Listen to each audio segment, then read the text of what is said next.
Hello. Oh, hello, Barney. Hello. Hello. Hello.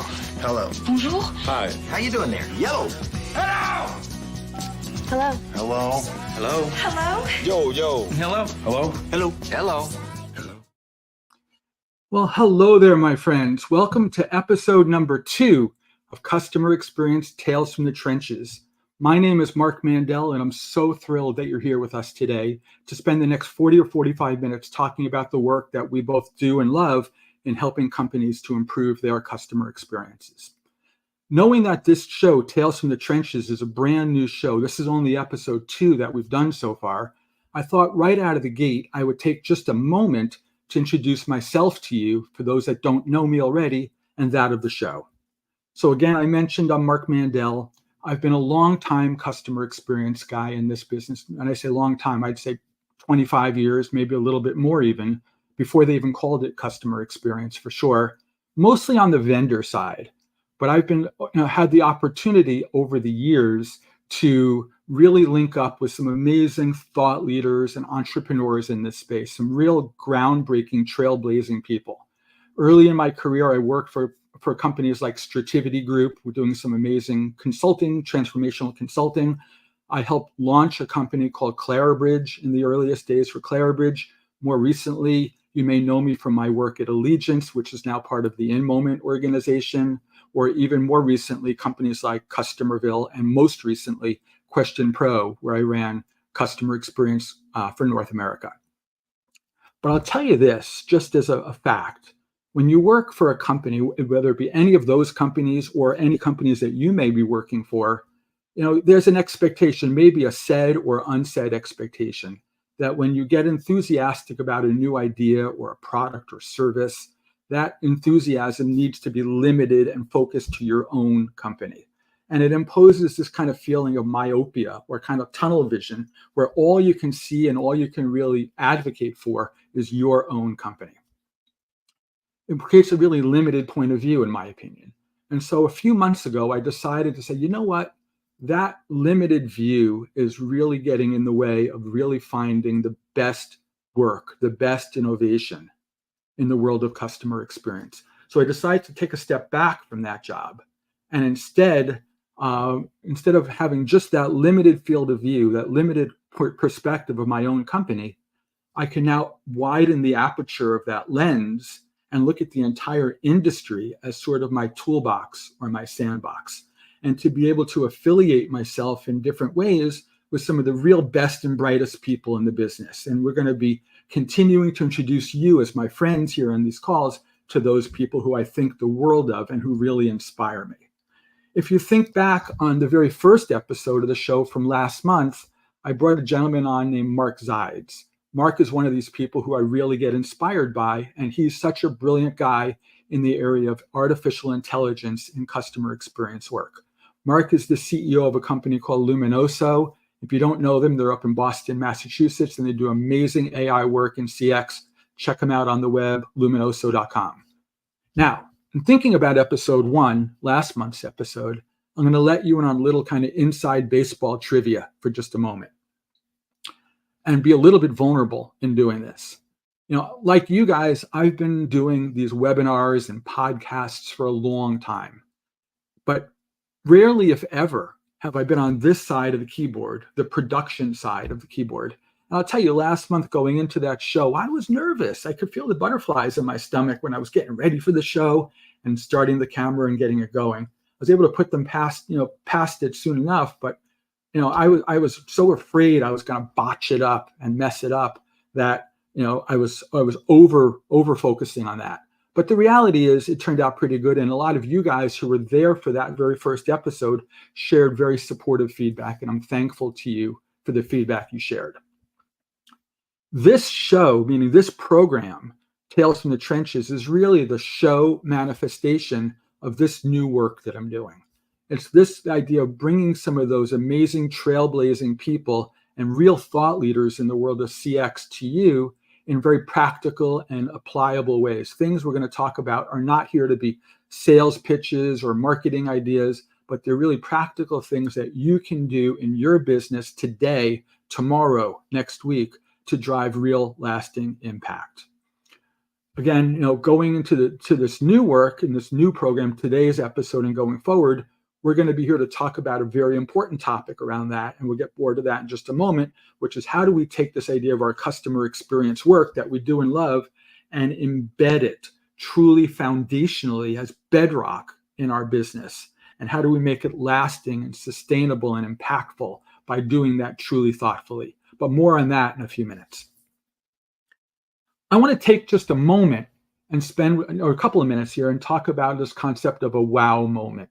For me, a wow moment is that moment of surprise and delight, something that comes along and you never anticipated it and cause you to go, wow, that's cool. We all strive for those in our customer experience work that we do. And I'll tell you, I've had a few happen to me myself recently, one of which is a really memorable one that I thought I would share with you. But first, some context about it. For those of you that know me professionally, you know not only am I a customer experience guy, I've been in this specific part of the work, kind of this voice of the customer or VOC work for a long time. I've been part of VOC platform deployments in every industry you can think of.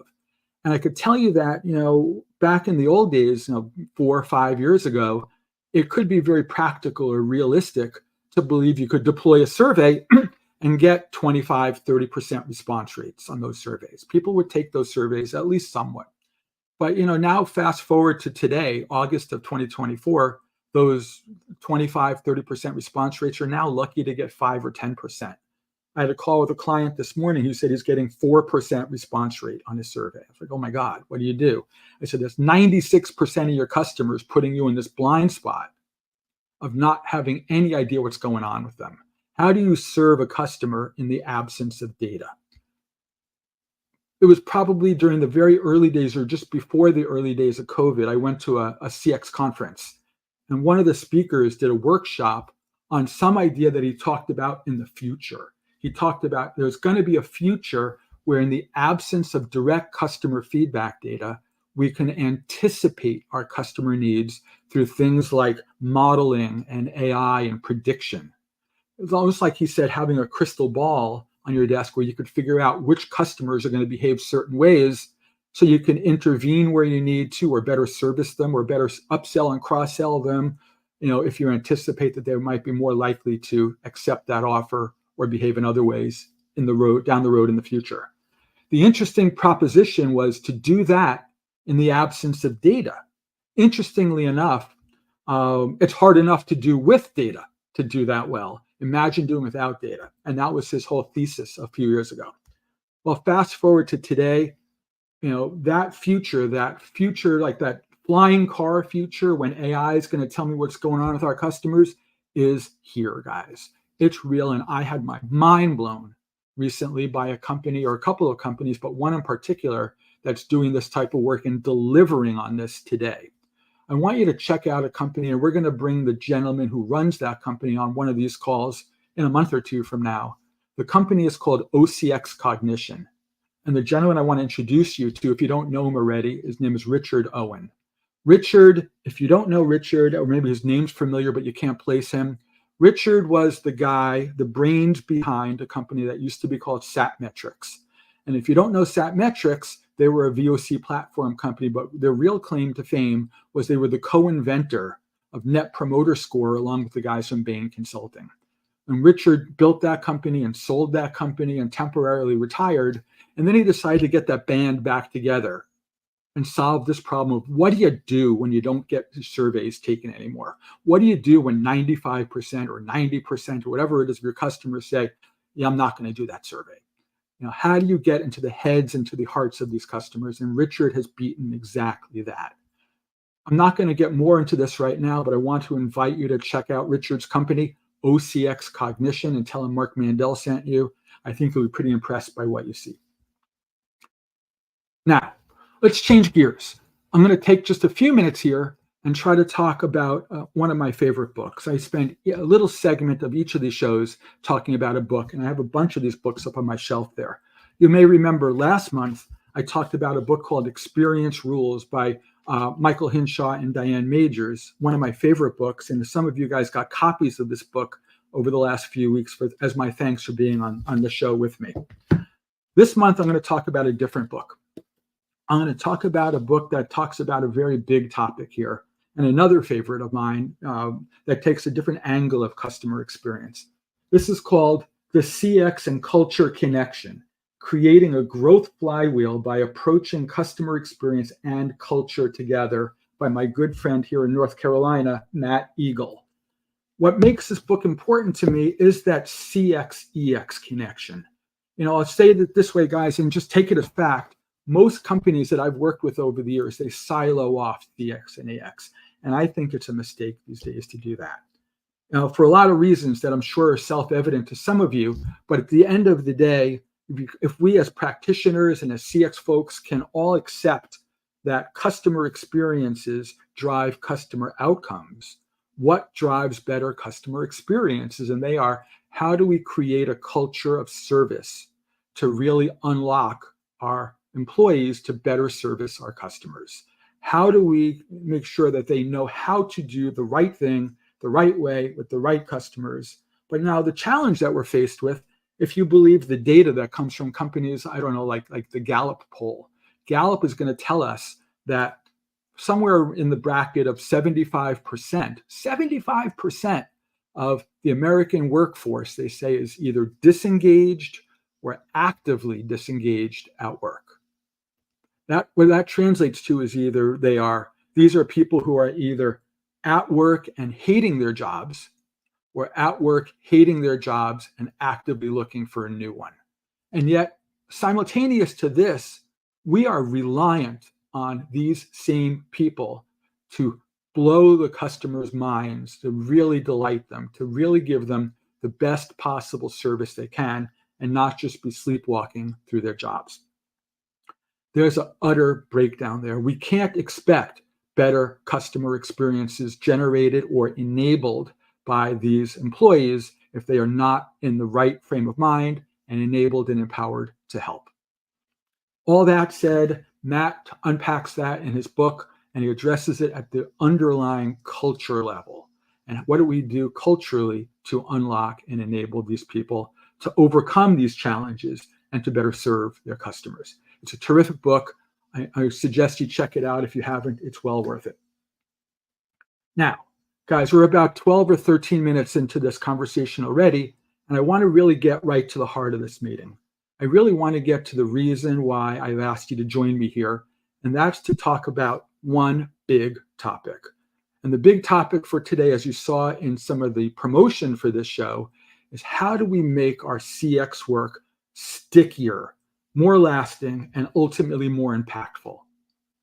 There's no more important topic right now than getting the impact that we're setting out to get, because we're being judged day in and day out as CX thought leaders and practitioners in our work.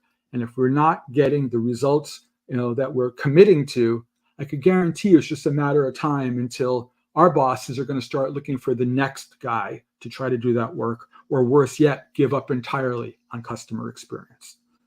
There's a couple of people that I could tell you that I'm going to bring onto this show in just a second, who I really admire and who really inspire me. These are people who I'm going to tell you just as friends here on this call, that if someday I could be half as smart as them, it's a good day. And I want to introduce two guys right now to help me have this conversation. We're going to talk about this and unpack this idea of embedding customer experience throughout our business to make it lasting, to make it sticky, and to make it impactful.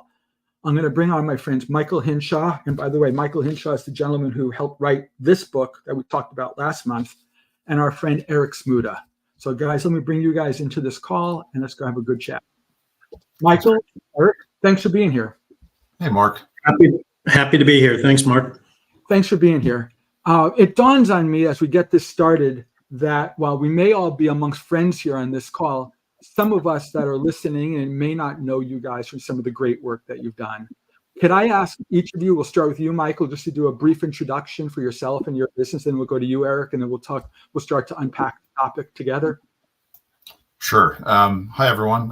Great to be here. Thank you again, Mark, for inviting me. I'll do this very quickly. I'm the president of a company called McorpCX, and like Mark, have been in the customer experience space specifically since I founded this company about 22 years ago. before customer experience was widely recognized. And we help companies ranging from Intel, Microsoft, Best Buy, and many, many others understand how to build CX capabilities internally and how to drive the kinds of customer-centric business results that we want to talk about here today. So thanks Awesome. again. Thanks, Michael. Eric, do you want to do the same? Sure. Thank you. Appreciate the invite to be here today. I am the Chief Experience Officer for a company called LIkewize. We are a device repair and insurance company based in Dallas, Texas. Prior to that, I've been multi-time CXO in the rental car industry and the IT industry, places like Compaq and HP, Hertz, Avis Budget Group, and I've done quite a bit of consulting in this space as well. So happy to be with everybody today. Thanks. Thanks, guys. I hate to start a conversation like this, an important conversation, on a bit of a downer, but I thought we would just use a piece of information that was a headline in our industry a couple of months ago that I want to say came out of some research done by the people at Forrester. When they looked at some CX work done over the last number of months or a year or so, and they tallied it up, and they came up with a headline that said something like 75 or 70% of customer experience program work is destined for failure or has already been considered a failure. Whether that means because it hasn't gotten results, or maybe worse, it's just fallen apart and the train got off the rails. I wanted just to kind of get your thoughts on or perspectives on that. And then let's talk about maybe the antidote. If that's indeed something we can agree is true, let's talk about the antidote to that. What can companies do? What practical things can we do as CX practitioners to think differently about our own work and hopefully turn the ship around before it's too late? Can I start, let's say, Michael, with you, and just have your thoughts about this from because you've seen a bunch of companies, in your work, and what do you see in terms of the challenges to success in terms of the type of work that you do? So I have to say that we similarly see or have seen kind of broadly those kinds of statistics play out in real life. I actually did a webinar with my friend and business associate Jeb DeSteele a little earlier this month, I think.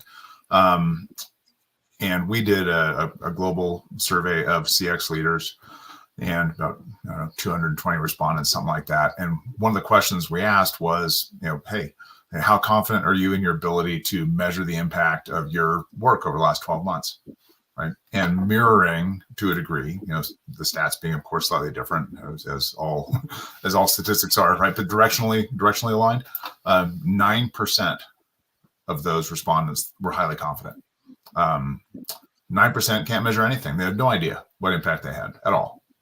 But bottom line is only 64% can measure some or not at all. So there's not a lot of linkage between business results and CX programs, broadly speaking. And with that, it's unsurprising to anyone, I would think, that executives are saying, geez, maybe CX isn't working, or maybe, to your point earlier, Mark, maybe I need someone else to do it. Eric, have you seen something similar? Yeah, certainly. None of those statistics surprise me. None of the research Michael just quoted surprises me. I think too many CX teams that I've seen get very focused on tactics and mechanics and, I got to do journey mapping. I got to measure NPS. I got to do, yes, you do need to do those things, or they can be very helpful tools, but that's all they are. They're tools. At the end of the day, if you're not driving business results, right? If you're not growing the customer base, retaining the customer base, selling more to the existing customer base, or doing all of that more cheaply, more inexpensively, why are you bothering, right? And I think that's where a lot of CX teams get in trouble, as Michael said, is they can't provide the linkage back to, did I help my company grow, or did I help my company save more money? It's interesting, guys. Some of you on this show in the audience have heard me tell this anecdote before, but I think it bears repeating here, and a little bit of examination and some real reflective thought. It was 2 or 3 years ago, I decided I really wanted to work on my health, my personal health. And when I say my health, I really mean my weight. And I decided I'm going to lose some weight and get myself healthier. And I went to the store and I bought this $300 bathroom scale. It was a digital scale. It could Bluetooth to my cell phone, has all the charts and graphs you could possibly imagine about my weight loss journey that I'm going on. And for the first roughly month of my weight loss journey, I got on that scale every single day and I weighed myself every single day. And in some days, the weight was up a pound. And some days it was down a pound. And ultimately, nothing much was really getting better, or at least predictably better. And so after a month, I kind of went, hey, dummy, this is not about the scale. It's about changing my behaviors and really making a permanent sticky change in my lifestyle. And if I don't do that, the scale is going to simply bounce like an EKG chart. And I realized then that the scale is metaphorical, very much so, to a voice of the customer program, right? Where we're using the VOC more often than not just to be a trailing indicator of how are we doing, no different than stepping on a bathroom scale. And the more we rely as CX practitioners on our scale, or in this case, our VOC technology at face value to drive impact and change, it's no different than blaming the scale when I don't lose weight. Yeah, but I mean, you think about any kind of measurement program, or the single metric, right? Depending on what your single metric is, NPS, CSAT, it's not dissimilar to saying you land on a one-lane road in the desert and there's a sign that says here's where you are, and you don't know how you got there and you don't know where to go from there. So the sign is actually pretty useless, but it is a sign that tells you exactly where you're at. Interesting. Eric, what do you take on that?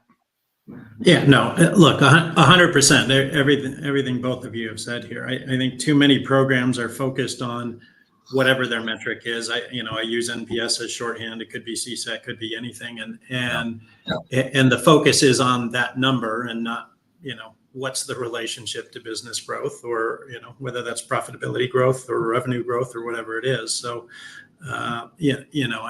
and I've written about this in the past, too many CX practitioners are speaking the language of NPS and CSAT and response rates. Business leaders are speaking the language of dollars and growth. Right? Yep. And so if you can't tie what you're doing back to one of those things, you're speaking the wrong language and you're not having the impact that you can. Yeah, I mean, Mark, you're thinking about CX programs. You were talking earlier about the Forrester research that showed that 60 some odd % of them are failing or on their way out. And we kind of see, broadly speaking, two kinds of CX leaders in organizations, and there's the ones that focus on things like design thinking. I mean, as a primary, right? The tools, the tactics that Eric was talking about earlier. And those are important. You do need to do those things, but it's not the answer. It's a means to an end. And that end is, as Eric talked about, and you've talked about also, Mark, is increased retention, greater top line revenue, operational efficiency, combinations thereof. And those executives or CX leaders that aren't able to make that connection, they are on their way out. They do tend to get replaced. But if you see those CX leaders that actually go the other direction, that are saying, oh, well, actually, I am getting connected business results. They're getting not just C-suite adjacent, they're in the C-suite. And there's, several, high profile CEOs of large organizations like HubSpot and Safelite Autoglass, IFS, right? Where their current CEOs moved into that from the CX leader position. Yep. And that's because in any business, those people who understand how to drive business results are going to move up in the organization. They're going to get more authority. They're going to get more resources because they get the job done. Interesting. But that sounds like it's a great thought. But guys, I'm going to ask you together, sometimes that's easier said than done. And I don't want to put either of you on the spot about any tips about doing that. But if you have any thoughts about ways to formulate that connection, ways to articulate when asked, the financial benefits of the work that we do, because I can't think of too many CFOs who give a darn these days about 2 NPS points if at the end of the day you can't correlate that back to money, to your point, Eric. So is there a tip or two, something that, whether it be a big idea or just a small one, that we can share with our friends out there in the audience about ways to consider better ways to link it up and to articulate the value of this work in terms of money, because that's the only language that seems to matter these days is money. I think that's the only language that matters in business, like forever. Right. Nothing's changed there. Any ideas? Well, yeah. I mean, look, I think it starts with the things that we've been talking about. How does the work that you are doing tie to, did it help us grow our customer base? Did it help us retain more customers? Because every CFO in the world can tell you what a point of retention is worth. They all can, right? They can all measure cost and operational efficiency. They can all measure cost to serve. So are the things that you're working on tied to those things? Now look, there's not a perfect correlation, right? Marketing is going to claim some credit for that. Sales is going to claim some credit for that. Operations is going to claim some credit for that. Fine, right? It's not a perfect science that one-to-one you can claim this. And B, as a CX leader, you probably shouldn't, right? Swallow your ego a little bit and say, yeah, I'm willing to share that credit with other leaders in the organization. A little bit. Enable this. Right, exactly. The other thing for me as I've gone throughout my career is build the relationship with the business leaders, understand what's important to them, understand what their drivers are, understand what their business plan looks like, and how are you going to help them enable that, right? We call that, linking the work you're doing to the care-abouts of your stakeholders, right? Exactly. Well said. Right. And if you understand what your executive leadership is pointing towards and you're able to align what you're doing to their care-abouts, that's significant because you're going to be doing the work that matters and it's going to be obvious. There's another piece of this, and I jokingly say, and it's not really a joke, but it's also accurate, that measuring the impact customer experience isn't simple, but it is straightforward. It's not simple because people and data, right? But it is straightforward because every organization has tons of operational data. They know what they're doing to and for customers, across channels, whether it's, marketing, sales, call center, digital, et cetera. But you can actually link that using, voice of customer technology of all kinds to how customers feel as a result of what you're doing. And it's also relatively easy to determine what it is your customers are doing. How do they behave? Yep. So you create those linkages between what you're doing to customers, how they feel about what you're doing, what they do when they feel different ways, right? And if they stay longer, guess what? Customer value, retention, those are good. If they leave, that's bad, right? But then you link that back up to business results. And it's actually a fairly straight line. And if you're able to gather the data, link that data to the business results that your executives are focused on, it's, again, I hesitate to say straightforward, but it is. It also not simple, but it can be done. And when I started this business 22 years ago, at this point, I couldn't have sold a single contract with any company because customer experience was a so what? What is it? Right? Unless I was able to say, by doing this, I can help you make money. I can help you save money. That's right. Along those lines, you were talking a moment ago about how sometimes fuzzy these connections can seem between the work that we do and the financial outcomes, especially in the sub-discipline of voice of the customer. Right? Measuring your customer's experience is very hard to connect those dots. But I'm going to say there's one part of VOC where you absolutely can connect the dots in a very hard math way. And that's in this idea of closing the loop or customer rescues. And this whole idea that if you can detect through data and analytics that your customer is in some form of distress, they're angry, they're frustrated, they just report they had a bad experience, there's sort of a social contract that you have between you and them. If they took the time to share that feedback with you and it was concerning enough of an experience where they took the time to explain that, I think you owe them a call or at least some kind of real honest follow-up. It may be a social contract, but it's absolutely not a binding contract based on all the feedback I've seen. That's a fair point. But I think it's to our own and your own personal consumer experiences. Yep. And I don't think I've ever been called back by a company that says, geez, I'm really sorry you were so upset. Or thank you for your feedback. We've decided to fix X, Y, and Z. Never happens. But but I'll tell you how it made me feel. Like, I'm an Apple guy. and I bought the recent iPhone at the Apple Store. And, they sent me the Apple Store survey like 38 seconds after I bought the phone. And instead of giving Apple the high grades that they normally, I think, deserve, because I'm an Apple fan by saying that, I gave them all very low grades. I gave them all like 1s and 2s and 3s out of 5, straight down the entire survey, 25 questions, submitted the survey to them on the phone screen. It cleared off and it said, "Thank you for your feedback. We appreciate it. Have a good day." And that was the end of the interaction. And I said, I never felt more like just a row in a database somewhere than I was at that moment. And I was really hoping that Apple would have somehow even acknowledged the feedback that I took to share with them. And they didn't. And they never did.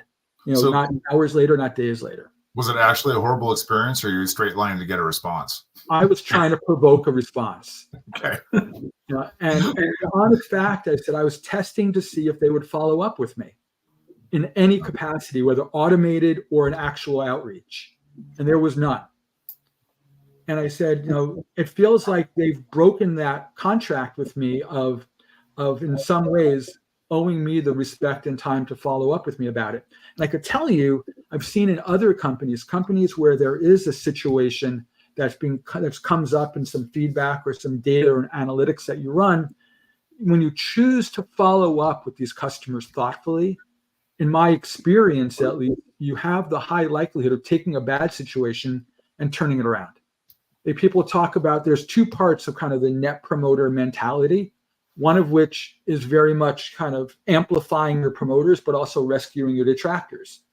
And in some ways, it's a relatively straightforward, straight line to take a low scoring detractor if it's a situational case where they're causing this problem, to turn that situation around and move them up to at least a passive.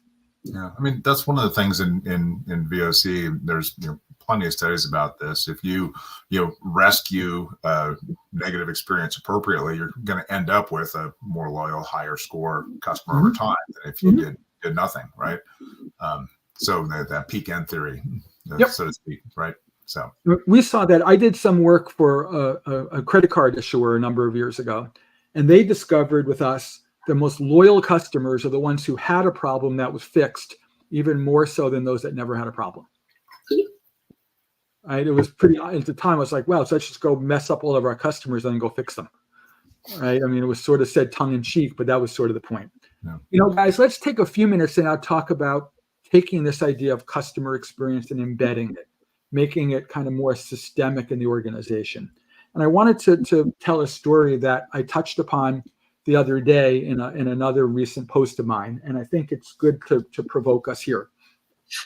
It goes back a couple of years ago when I was brought to a client of mine, a regional bank in their case, and I was brought into the chief marketing officer's office, and she said, "I want to do this work. I want to focus on our customers better. I really want the ability to make a difference." She said, "I think we'll go do this work that I've been proposing to her. And she's going to just go tell her boss, and we're going to be off to the races and run and work on this together." She called me back a couple of days later, and she said, "We're not going to move ahead." She said, "We can't get clearance from the C-suite to invest in this right now. They're not sure it really matters." And I kind of chalked it up to, okay, win some, lose some, and we'll kind of move on. At the end of the day, she called me back 3 months later, 4 months later, and she held up a sheet of paper on a video call like this, and it had 4 or 5. Have you ever seen these pillars, like this old kind of PowerPoint clip art, pillar art of like people used to do, like our 5 pillars of our strategy, right? And she had her 5 pillars of her strategy laid out on that sheet. And she said, "Look, we're going to do it. Customer experience is it's a pillar. We're moving ahead with this." And I said, "Ooh, that's not so great." And she was a little surprised. And I said, "Tell me about the other pillars for a minute." And she said, "Well, look, we got one that's like digital transformation." She said, "We got one that's kind of innovation and some other things." And I said, "Dumb question for you." I said, "Why is this new renewed enthusiasm about focusing on customer needs and outcomes a project?" Because pillars are projects. Why can't we take that customer pillar and in effect tip it over? And if we tip it over, we could make it kind of foundational to the other projects, the other pillars. in a way that allows us to say, why are we, I don't know, transforming our digital business if not to better the customer? Or why are we thinking about the hard work of innovation if not to improve the customer? And this is all about taking these ideas and making it systemic or component of these other focuses versus being project itself. And I told her the danger zone of it being a project, at least in my experience, going back to my diet story, is that eventually diets end and eventually projects end. And what happens when projects end in the world of customer experience is we tend to fall back on our old ways and our old thinking, and we find ourselves getting old results. It's like going off my diet when I hit my goal weight and going, let's celebrate with a bunch of pizza and some ice cream. At some point I'm going to be putting the pounds back on and then wonder what happened. And I said to her, I'd rather you think about this. And I said, here's the secret data point. If you become an enabler to these other things, you don't even need a budget. I said, you can take their budgets and you can partner with them in some of that work to deliver better outcomes for those customers. Guys, what are your thoughts about taking customer experience from a project mindset to more of an embedded mindset, and how do we kind of cause that to grow legs in an organization? Is there any ideas or thoughts that we can help our listeners really activate CX better in a more impactful way? Yeah, I'll jump in quickly on this. Well, maybe not so quickly, but there's first off, I'm less and less seeing CX looked at as a project. So I recognize that was fairly common, but most organizations that we work with, that we interact with, we talk to, don't see CX as a standalone thing. The challenge they have is when you tip it over sideways, is how do you actually connect up all the different parts of the organization? And they are, CX is still looked at as a department, as a group that has its own set of responsibilities, and they're expected without budget, without influence, to essentially, well, you use the analogy of saying, hey, just take some of their budget. That's not very easy to do. People tend to hang on to their budgets. And Eric, you're in the captain's chair on this one. It's a pretty difficult thing to actually make happen. But what we do see, and we talk about this kind of as an analog, it's like customer experience. You think about, the business as a cake, right? Customer experience is an ingredient in the cake. It's not its own slice, not its own cake. Yep. It's not a separate thing. It's part of everything. And the other thing that we look at, I've been saying this for sometimes, if you think about, quality movement, right? Or safety. If you have an organization and, you're manufacturing, you don't go, oh, wait, hold on a second. We need some quality on this product over here. Let's call the quality guys and have them come in and make it quality. Or safety. Oh man, we're only 38 hours since someone was injured last. We better call the safety guys in and have them figure out how to overlay some safety on this thing. It's like, no, you need to make CX part of how the organization works. And you do that, in our experience, by embracing the organization and creating connective tissue across the organization from the top and from the bottom. The internal customer champions, executive teams, all those kinds of things where you're bringing leaders and influencers at all levels across the organization, side to side, together with the objective of helping customers. And there are passionate people in every organization that want to do this, but they don't have a forum. Interesting. Yeah, totally agree with you there. I obviously I've been in CX my entire career, and yet I chuckle that we've created this cottage industry called CX, and here are the must-dos and all of the tactics and tools that you need. I'm like, so since commerce started, right? Has customer experience not been embedded in this since the beginning, right? Take care of a customer, you'll sell to them again. Take care of a customer, you'll sell more to them in the future. Right? To your point, Michael, it has to be embedded. It has to just be part of the DNA of the company and how you do business, right? And I think you hit on some key points there. Yes, you need champions, you need other things.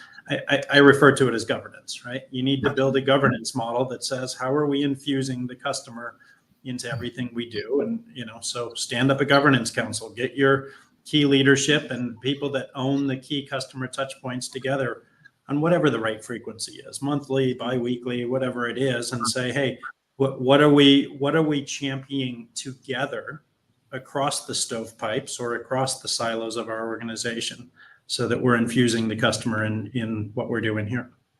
Yeah, there's the experience operating system that Mark, thank you, by the way, for talking about Diane's in my book in your last podcast.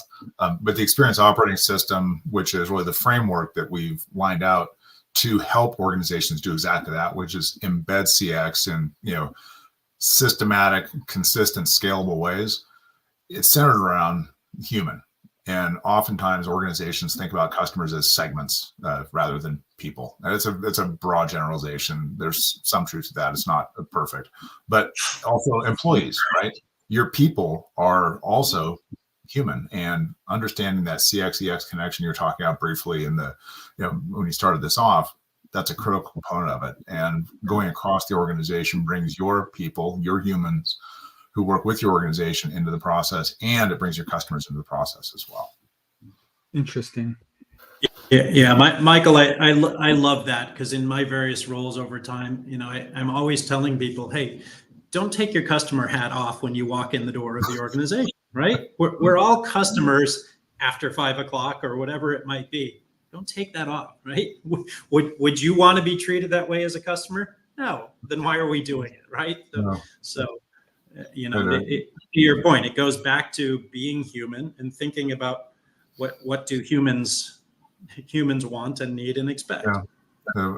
I actually gave a speech at a Business Marketing Association's annual conference a number of years ago, and it was on customer experience. And I had just a quick little audience Q&A in advance, saying, just want to make sure I focus on what you're interested in. Maybe 300 or 400 people in the room, and several hands went up, a couple of easy softball questions, and one person put their hand up and said, "This is the Business Marketing Association. I don't know why you're talking about customer experience for, because we're businesses. CX is a consumer thing." And Myers, I was kind of taken aback, but I was like, okay, just quick show of hands. Who in this room abandoned all of your kind of emotional issues or your emotions when you walked into your jobs at a business selling to businesses? And everyone laughed, right? Nobody raised their hand, obviously. It's like, customer experience isn't about consumers, it's about humans, it's about people. And people feel things, and we want them to feel the kinds of ways that are going to make them do the things we want. And so, right, I was able to go on and kind of do my presentation or my speech, but it was just interesting, exactly your point, Eric, that there's a tendency for organizations to again, a generalization, right, but to dehumanize. It's not purposeful. It's not, I think, done with ill intent. It's just people get focused on the specific things that they have to do in their stovepipes, and forget about the people that are affected by it. Absolutely. Guys, I think that's an amazing point, and it's a great thing to take away from this conversation, and a pretty good place to kind of bring our chat to a quick end here, just to give you guys a little bit of your day back. And so I want to just simply say to both of you, to Eric and to you, Michael, thank you for being willing to join me in this chat and to share your thoughts and some of the results of your hard work out there. And I'm grateful for you to be here. It's kind of my co-pilots on this show. So thank you both. And what I like to do is just wrap that part of the show up, and then we'll get to some housekeeping, and we'll kind of wrap the show as a whole up. So Eric and Michael, thank you for being here. And guys, just a few more minutes together and we'll wrap up the entire show. Those guys are terrific for being here with me, and I'm so grateful that they're here. And I want to be able to show my thanks now to you for being here with us as well.